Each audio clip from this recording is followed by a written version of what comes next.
on Chaturatma to help out with this difficult verse, possibly. So be prepared. So nice to see you, especially during Kartik. I'm used to seeing for 2 years. 16 and 17, I had the privilege of being in Vrindavan and spending time with Chaturatma. And of course, he was on Indradumna Swami's parikram. And I ran into Chaturatma in an alley and he walks up to me, and the first words out of his mouth are very appropriate words. "What are you doing here?" Which was really a wake-up call for me because I hadn't been there very much. And by saying that, it kind of woke me up. And then we had some nice times together. And my old friend Henry is here. It's hard to describe the amount of devotional service Henry has done so quietly in this life, from serving all the devotees to hosting Yamuna when she wrote one of her most famous cookbooks,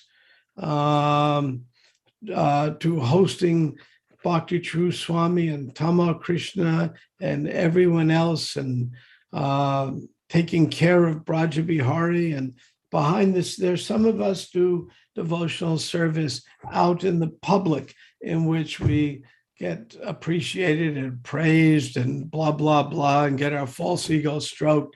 And some of us do devotional service very quietly behind the scenes. So when I compare myself to Henry, I consider myself, I'm the hare and he's the tortoise, and we know who won the race. So glad to see you, Henry. And Andrea is here, not far from me in Gainesville. When I give class, it's always nice to have her here because her smile encourages me that there's a slight chance my jokes are working. So that's very encouraging, because if they don't work, you know what it's like to do stand-up and no one laughs? It's just a terrible day. Okay. With that, we shall begin. Om Namo Bhagavate Vasudevaya. Om Namo Bhagavate Vasudevaya. Om Namo Bhagavate Vasudevaya. King Yayati achieves liberation. Basta. Text 3.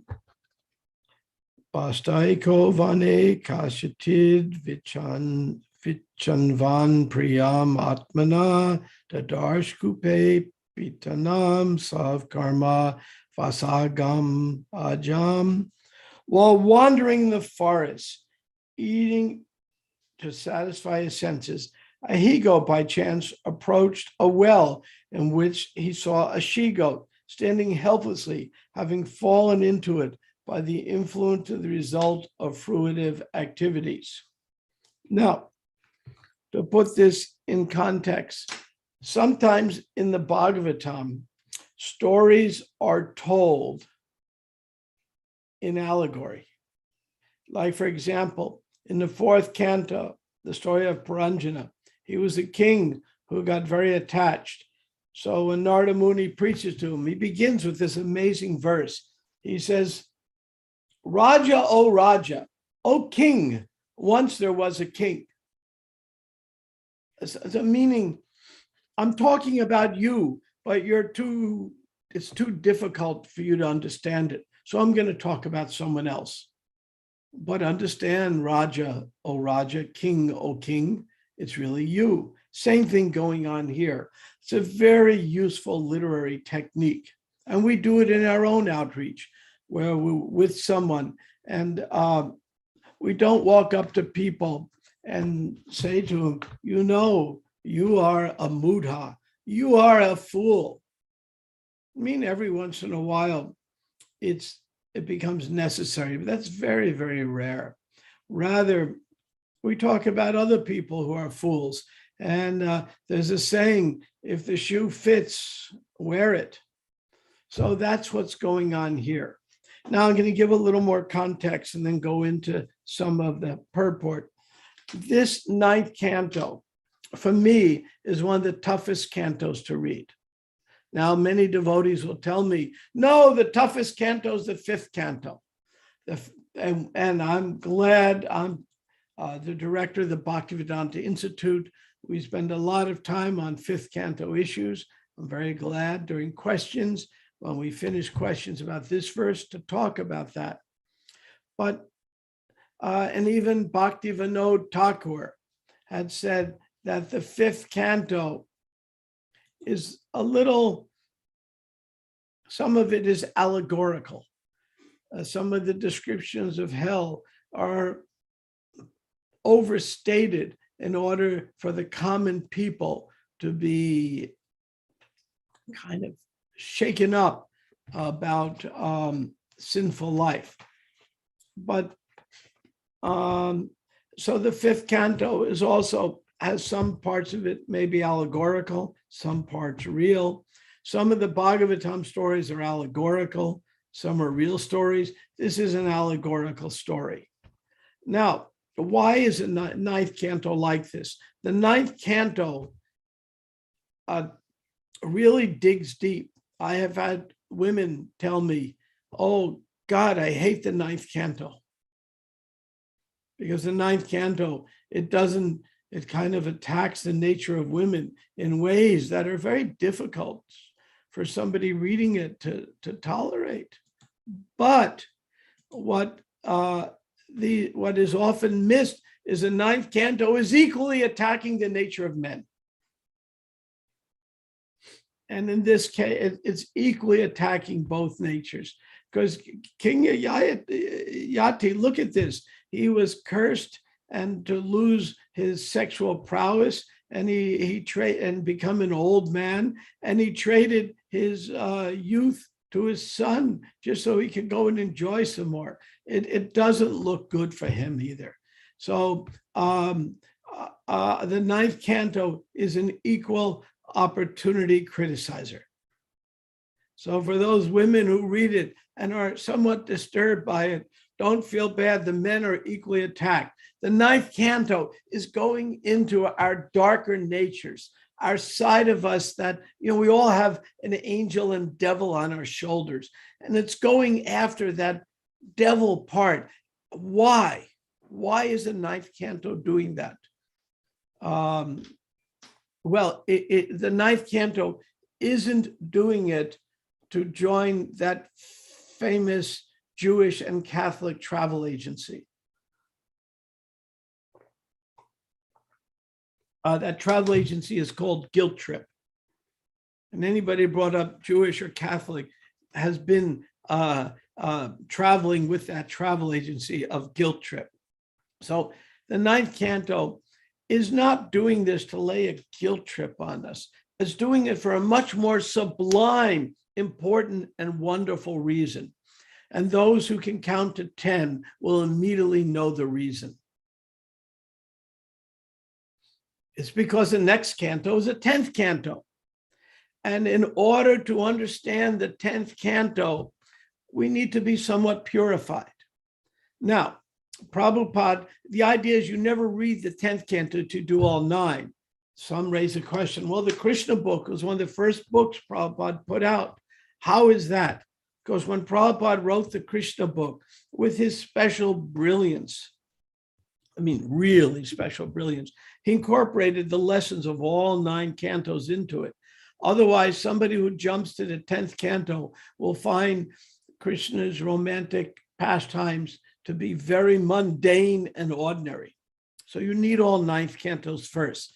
So we build up all the cantos. Then we get to the 9th canto.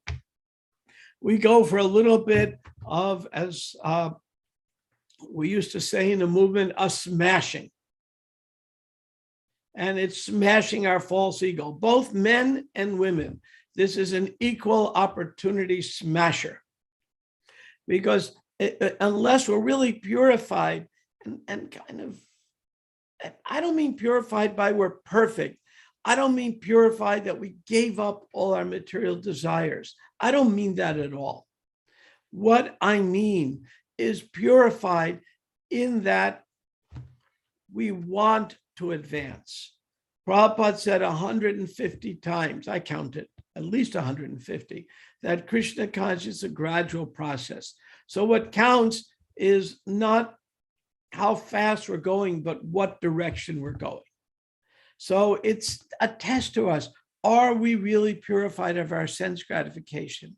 Well, the answer, and all of you who are completely purified of any sense gratification have no hint left. You can go back to sleep right now. No need to stay for any classes. Of course, some of you with your cameras off are probably sleeping right now anyway, but that's another matter. In fact, I'm assuming if you didn't bother putting on your camera, you're sleeping, so that's okay. I'm not trying to put a guilt trip on all of you, just some of you. So to continue, so the ninth canto is building up to this crescendo, and the ninth canto really digs in left and right. At one point, there's one purport. It's kind of funny. When Prabhupada wrote this, we had deprogrammers kidnapping devotees left and right. There was one of them, an infamous guy named Ted Patrick, and he would kidnap devotees. And one devotee sent me a little chat. I'm up. Very good. Okay. So he would kidnap devotees and then take the devotees and give them sleep deprivation and make them change their clothes and step on Prabhupada's books and then try to find contradictions in literature and convince the devotees to leave Krishna.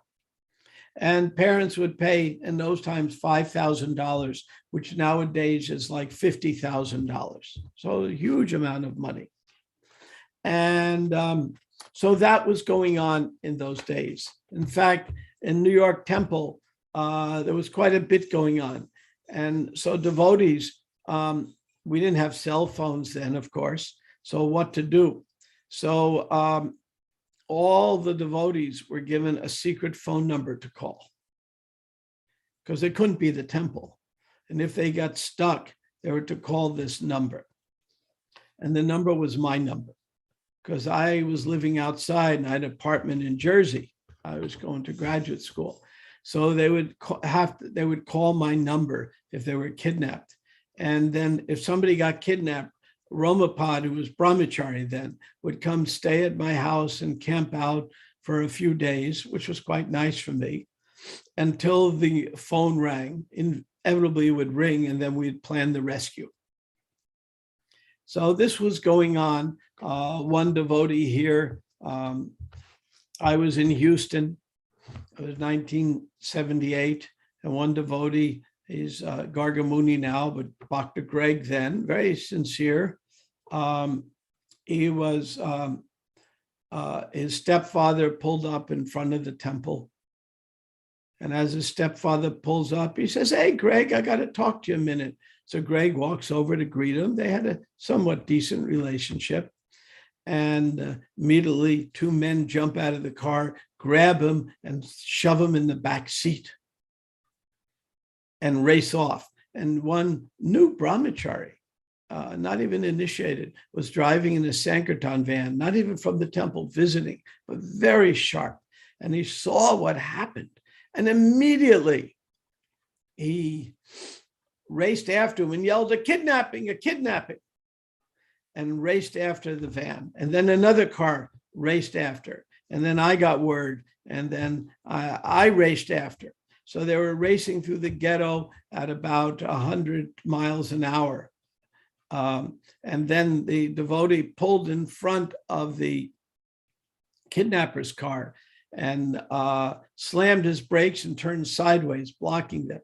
And then behind the kidnapper's car was Ted Patrick in his big limo. And then they were sandwiched between. And then the cops saw them going so fast and came up, and the devotee brahmachari got out of the car. I'm banging on the car, banging on it, let my friend out. And the cop pointed his gun at him and said, hands up. And he said, they're kidnapping my friend. So the cop points at the car, everybody out, hands up, hands up. And then I came upon the scene with some other devotees, and the cops wouldn't let us near. And Ted Patrick got out of the car, and eventually there's a whole story here. We got the devotee back, and we had some wonderful publicity from this event, wonderful publicity, very good for us. And I won't go into that detail now, but the reason I tell this story is that was going on in this time frame. And Prabhupada writes in the 9th canto, later on, he says in a purport, he talks about this. And he said, sometimes, I'm paraphrasing, I don't have the purport pulled up. Sometimes parents come to me and say, is it part of your religion to break our parents' heart? Is it part of your religion to break our parents' heart? They come to Prabhupada because everyone wants their child to be a success, to become a doctor, a lawyer, or a motel keeper, or whatever they want them to be. And everyone wants them to do that. And here they are, shaved head, dancing on streets, you know, wearing what the parents see as an odd colored bed sheet and all of this. And is it in your religion to break your parents' heart? Because sometimes it was very difficult for them. So Prabhupada talks about that in a purport, how our relationships, even though we see in Prabhupada's own dealings with our parents, he was so respectful and kind, he won so many over, yet he didn't want us to be overly attached to the point where we would simply give up our devotional service. In China, when the first devotee joined, he said to Prabhupada, our culture, we're very attached to our parents. And Prabhupada talked about, you know, so are the piglets, attached to their parents. Everyone is. And the devotee then understood you have to break some of these attachments. So Prabhupada talks about breaking attachments with the parents. Herein he's talking about, in the Bhagavatam, he's talking about breaking attachment with our husband, our wives, our loved ones. In other words, the 9th canto is that canto which kind of purifies us from our attachments. Not that we're giving them up. That is not what it's saying, but just it gives us the desire to rise above them. There's a big difference between giving it all up and a desire to rise above it. All we're trying to do is get a desire. It looks like this.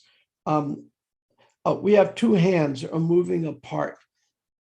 What we want to do is they're like this, moving apart. We just changing the direction so they can move together. Not that they're like this immediately. This means all desires are given up.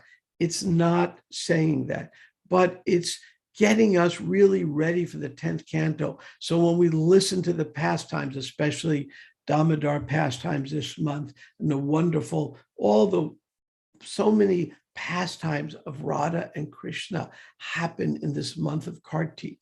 And so this is the perfect time to be reading the 9th canto, because when we get immersed in the Krishna Leela, we at least don't see it as mundane and ordinary.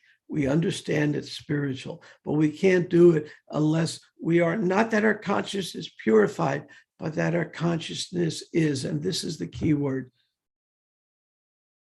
being purified. So the 9th canto is that canto which is purifying our our consciousness. So for you ladies, when you see ladies smash, don't feel bad. And you men, when you see men smash, don't feel bad. Remember, the 9th canto is an equal opportunity smasher. And there's a purpose and reason for it. And when I read the 9th canto, I admit sometimes things in it give me pause. And I realize it gives me pause because it's talking about me. So it's definitely a wake-up canto. We'll look at the purport here for a little bit. Here, Maharaj Yati compares himself to a he-goat and Devyani to a she-goat. And for those of you that remember, Yayati actually won his wife Devyani because she was pushed into a well by a friend and who got insulted by her, and Yayati rescued her from a well, and they got married and did not exactly live happily ever after. So this immediately you can see that this metaphor is directly talking to Devyani, because imagine a goat in a well. I mean, you were just in a well, Devyani. Did you get it? Okay, like a he-goat, a man searches for sense gratification, wandering here and there, and a woman without the shelter of a man or a husband is like a she-goat that has fallen into a well. Without being cared for by a man, a woman cannot be happy.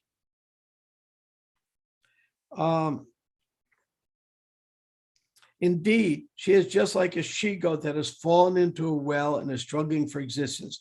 Therefore, a woman must take shelter of her father, as Devyani did when under the care of her father, Sukacharya. And then the father must give the daughter in charity to a suitable man, or suitable man should help the woman by placing her under the care of a husband.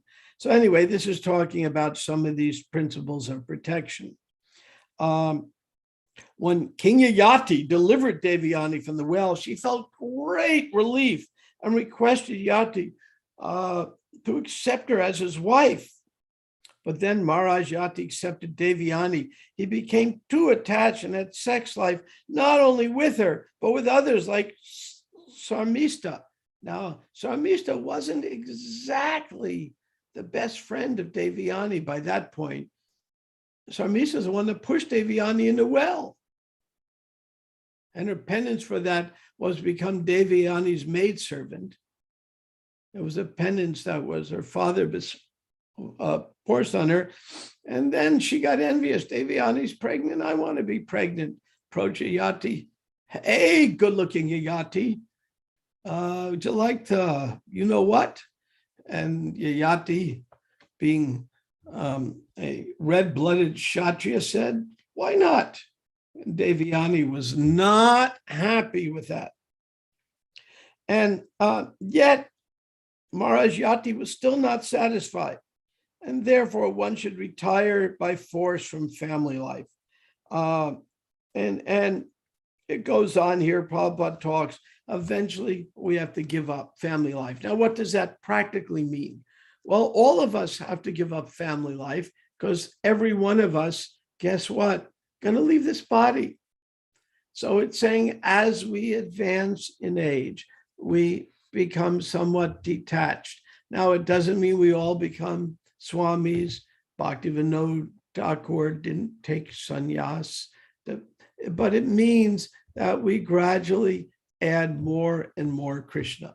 Because the secret of the Bhagavatam, and this is why the 10th canto is coming next. In the 9th canto, I got to give up something. And the 10th canto goes, no, you don't. You just have to replace it with Krishna. So 9th canto shakes you up. Oh my God, how am I going to give it up? When I met Prabhupada in Mayapur, that was almost 50 years ago, I got terrified because first I was, most of you know, but I was a science teacher in India. And at the first Mayapur festival, I went there because I heard there was food relief for refugees. There had just been a war. So I went to Mayapur. There was, those that had been to Mayapur, there were no buildings. There was I'll show you what there was.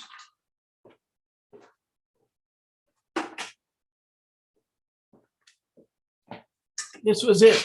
This was the only building in Mayapur. Let me see if I can get that. Well, I need to make a little technical adjustment here for a second.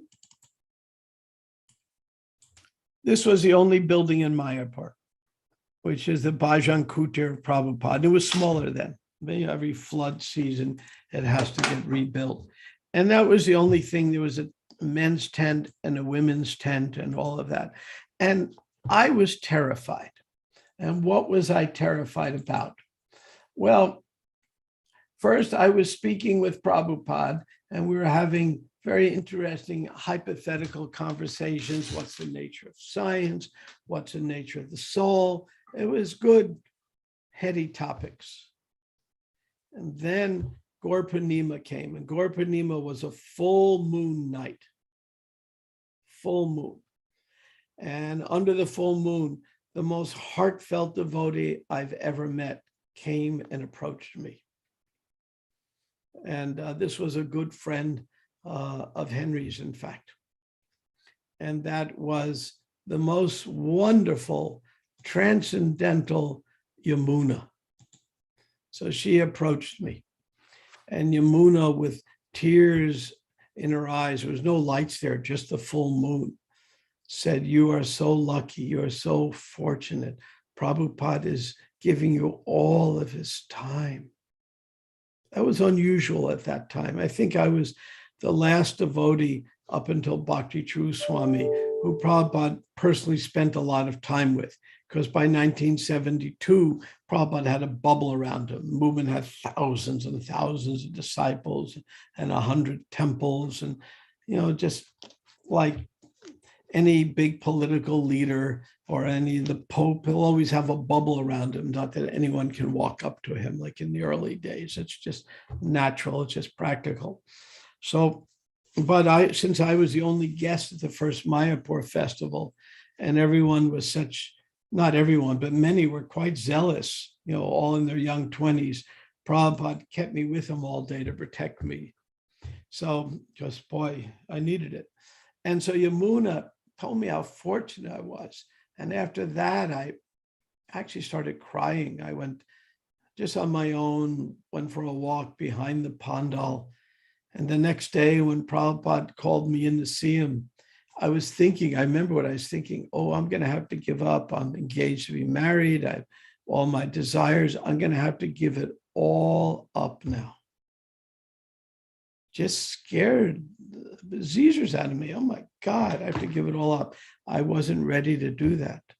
Have any of you felt that way at any time? Just not ready to give it up. So I said to Prabhupada, well, thank you for all your time talking to me, but I have to leave now. And Prabhupada said to me, some of you have heard this before, but I'll repeat it because it's such a wonderful story. Prabhupada said to me, spelling, do not talk L-E-A-V-E, talk L-I-V-E. Don't talk leave, talk live. So I said, you want me to stay here longer? Because I told him I had to go back and teach. But the truth is, I was in such a remote location that no one from the government had any idea what I was doing. If I was there or not, if I had died or not, no one would have known it. I was very, very remote. I had to take 2 trains overnight to get to Calcutta. And it was just, so I really didn't have to go back to teaching, but I said I had to. And so Prabhupada said, you should stay. I said, you want me to stay? And he goes, yes. I said, okay, I'll stay. And then Prabhupada said the most magical words to me. Good boy, like you say to your dog. So at that moment, I knew I was his dog. And then the whole discussion we were having changed tone. And it became not just theoretical, hypothetical discussions of this and that. It became a serious discussion about sense gratification and how to rise above it. And Prabhupada said, everyone can be married. You don't have to give up your thoughts of married and family. It's just how to add Krishna. How to add Krishna. And Prabhupada would hammer me from different angles, how to add Krishna.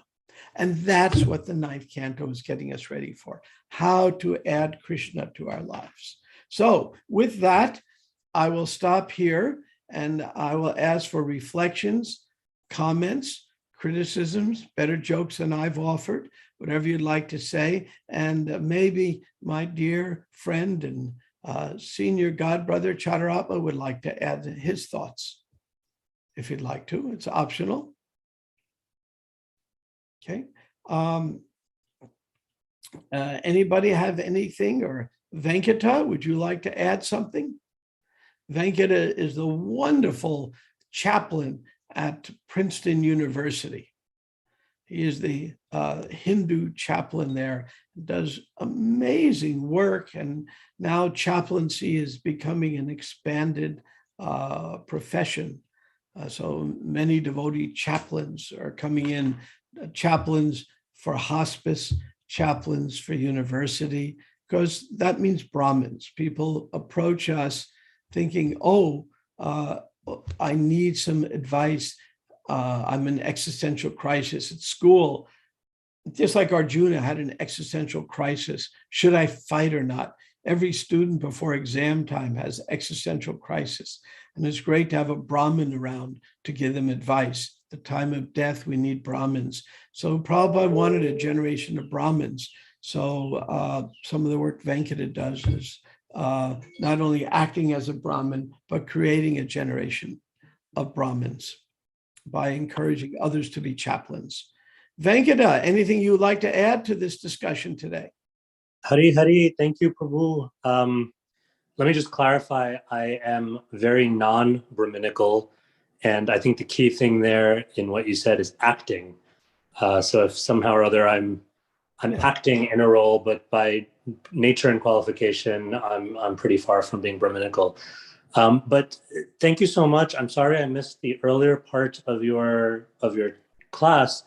I really love the idea of the emphasis in Bhakti being on adding Krishna rather than what we subtract. So that's a wonderful takeaway.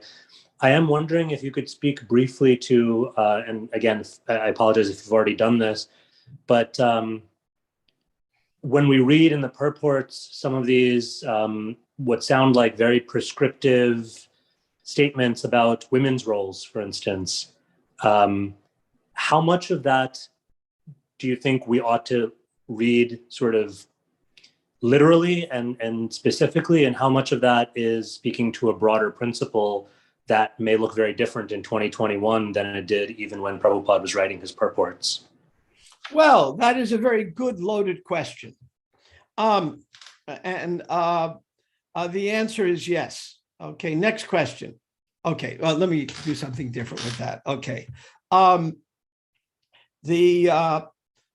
First, there's two things. There's prescriptive, saying what we ought to do, and descriptive, saying what has been done. So some of the descriptions are certainly descriptive, not prescriptive. Now, how did Prabhupada deal with women? I am the mediator for the last year, and I'm pleased to say we're coming to, I think, a very good conclusion. But I've been the mediator signed by the GBC to deal with the issue, the non-controversial issue of women being gurus.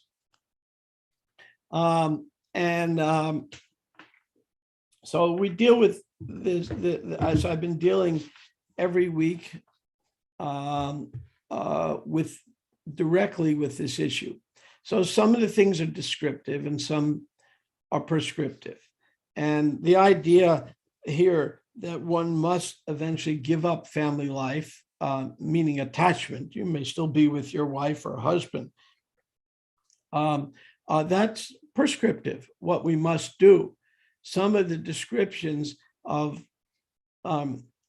the nature of women or the nature of men, the lower side, we all have our devil side, those are descriptive. It's not telling us we must be that way, we ought to be that way.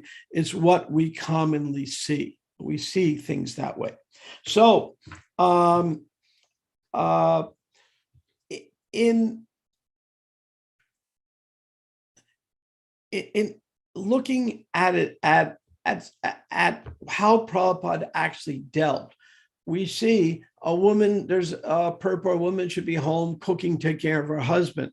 Well, what were the overwhelming majority of women doing when Prabhupada was in the movement? they were doing Sankirtan, doing Pujari work, painting, typesetting, every conceivable service there was. And when it came time taking care of the children, Prabhupada would say, well, is there any chance your kid can go to Gurukula so you can continue your service? And so, no, we didn't run great Gurukulas, but that's a whole other subject matter. We tried, but we weren't very good at it at that time. And so Prabhupada's own, he would send devotees all over the world to do service. When devotees went to London, they figured, well, if we can just get a hold of the Beatles, so they started baking apple pies every day and sending it to Apple Records. And eventually they were kind of, George Harrison one night wandered over to the temple incognito, looked inside the storefront to see what they're doing. He was so interested to meet the devotees, but he was too famous to walk in. But he just was curious. And then the rest is history, as the Beatles, especially George Harrison, embraced the devotees. But who is doing this? Malati, Yamuna, these are women just out there preaching. So we're seeing here is something descriptive. It's not prescriptive. This is what you must be doing. I mean, it's not the example Prabhupada set, but there's nothing wrong with it. If somebody is a mother, a wife, taking care of the household, I know some women, that's all they want to do. And that's glorious too. We shouldn't condemn that in any way, nor should we say that that is the necessity for everyone. So one man's food is another man's poison, or to put it in another way, different slopes for different folks. And we find in women, if we look at IQs, let's look at IQs, let's look at the facts. We find on the very high end of IQ, there are some women who are just run circles around me. They're super smart women. But on the average, you're going to find more men with super high IQs, though some women can have it. Also, you're going to find on the other end, a lot more men with super low IQs. So men tend to be more on the extreme. Some are smarter, some are dumber. But any particular woman could be as dumb as a box of rocks or another Einstein. I mean, the president of my alma mater is not the stereotypical president. As an engineering school in New York. It's not the typical president you would expect. It's an Afro-American woman who has just been the best president the university ever had, and she's a nuclear physicist. So to say she shouldn't be doing that, she should be staying home, taking care of her husband, it's just absurd. It's just absurd. She's as smart as they make it. And we find, so we may say on the average, some women, we look at this IQ, but the point is we're personalists. As Ram Baru says, we're radical personalists. So we treat every woman and every man as an individual. And in the Gita, Krishna talks about what is really sinful. Sinful is to stop people from acting according to their nature. And so Arjuna was convinced by Krishna to act according to his nature. So if a woman's nature is to be a great preacher and to stop her is sinful on our part. And if a woman's nature is to be a homebody, to stop that is sinful on our part, equally applies to men. And I know some men who are Mr. Moms who are wonderful at it, wonderful at it. One case I know very well, this couple, he's Mr. Mom and she's a doctor, happiest couple. And there's nothing, so we must take each individual case, and that's precisely what Prabhupada did. Venkata, did I answer your question? Thank you very much. Yes, you did. And you've given me lots to kind of mull over and think about. So thank you. I know it's a tough one. Thank you so much. Yeah, I think about this a lot. It's a good ninth canto question. My friend Chataratma Prabhu, anything you'd like to add or subtract? Well, you've certainly got more years of experience in the Grihastha ashram and service to Prabhupada than I could ever hope for. So I don't know what I could possibly add. You and your wife have been exemplary in your standard of how to be a Krishna conscious couple. So I'll behave As myself. you and your wife have been. Very much But so. we're following your footsteps. No, I've always admired you and your wife, and you've been, you and your wife have such an extraordinary relationship because you take such good care of her. She had some health challenges, and every moment you're there for her, and she's there for you, pushing you out the door to go serve with Indradumna Swami. It's a beautiful relationship. I have the greatest admiration for it. Mm. Well, we're both fortunate in that sense by Prabhupada's grace to have married good daughters of his. Yeah. Well, Pashupati's a especially good daughter. And sometimes I get a call from her. So-and-so needs a little help with this. What can you do? She had just like huge heart. And then, and in spite of difficulties and sometimes physical difficulty, encourage you to always be with Indradumna Swami. I just can't, this is a rare kartik where Indradumna Swami is going on his prikram and you're sitting here. Yeah, it's true. I know, because I've been trying to keep up with him on But to your point, it is a very good principle that a joint relationship and joint respect and service together is what will keep us from ending up like Yayati. Exactly the point. If Yayati and Devyani had Krishna at the center, they wouldn't have to be telling he-goat and she-goat stories. It goes on later to talk about the she-goat, and the she-goat had beautiful hips, and the he-goat was so handsome. And they're talking about how even though they're goats, how they were particularly good-looking goats, and how they were sexually attracted to each other. It applies to humans. It applies to goats. I mean, why do peacocks have these big fans? And it describes the particularly nice mustache and beard of the he-goat. I'm telling in this particular scenario. Yeah, it is. It is a mustache and beard and everything. Because I think the goat was just following Chaturmasya. But anyway, thank you for your request to say something, Hardball. Thanks. We have time for maybe one more question. It's 8:00 now. I'm supposed to end timely. Is there one more question, comment, criticism, or better joke than I had? Anything?